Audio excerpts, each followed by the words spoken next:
1970 সাল।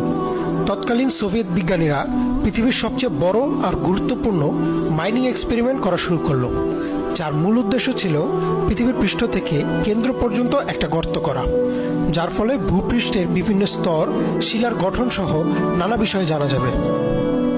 বর্তমান রাশিয়ার কোলা বদ্বীপে শুরু হলো গর্ত খননের কাজ।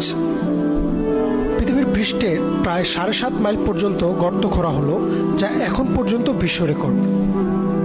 এই গর্ত যেমন এনেছিল বিভিন্ন বৈজ্ঞানিক আবিষ্কার, সাথে এনেছিল অনেক অদ্ভুত ঘটনা।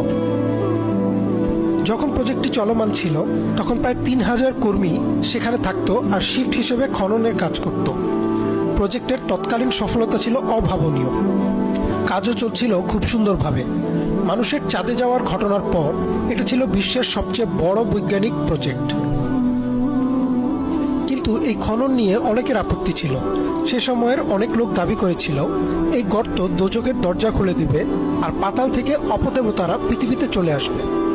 এই গুজবগুলো আরো বেশি পোক্ত হয় যখন 1983 সালে হঠাৎই অস্থায়ীভাবে খননের কাজ বন্ধ করা হয়।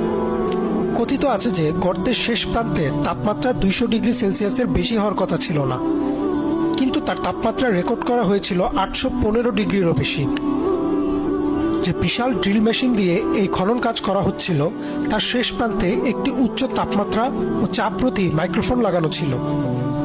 এই মাইক্রোফোনেই ধরা পড়ে অদ্ভুত এক শব্দ, যা শুনে মনে হচ্ছিল অনেক মানুষ একসাথে আর্তচিৎকার করছে। 17 সেকেন্ড রেকর্ড হওয়ার পর মাইক্রোফোনটি অধিক তাপমাত্রায় গলে যায়। উপর থেকে যারা এই শব্দ শুনেছিলেন তারা প্রচন্ড রকমের ট্রমাটাইজ হন এবং প্রচন্ড ভয়ে উদ্ভট আচরণ শুরু করেন। সাথে সাথে কোনো পূর্ব ঘোষণা ছাড়াই কাজ বন্ধ করে দেওয়া হয়। কি ছিল সেই রেকর্ডিং শুনুন নিজ কানে। তবে হ্যাঁ, আপনার যদি দুর্বল চিত্ত হয় তবে ভিডিওটি এখনই বন্ধ করার অনুরোধ করা হলো।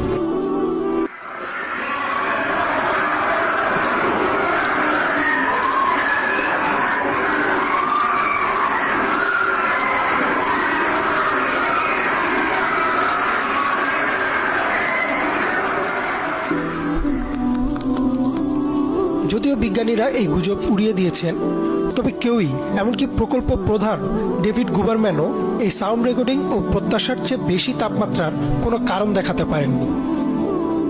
1992 সালে এই প্রজেক্টটি সম্পূর্ণভাবে বন্ধ করে দেওয়া হয় এই যুক্তি দেখিয়ে যে এর বেশি খনন করা বিপদের কারণ হতে পারে।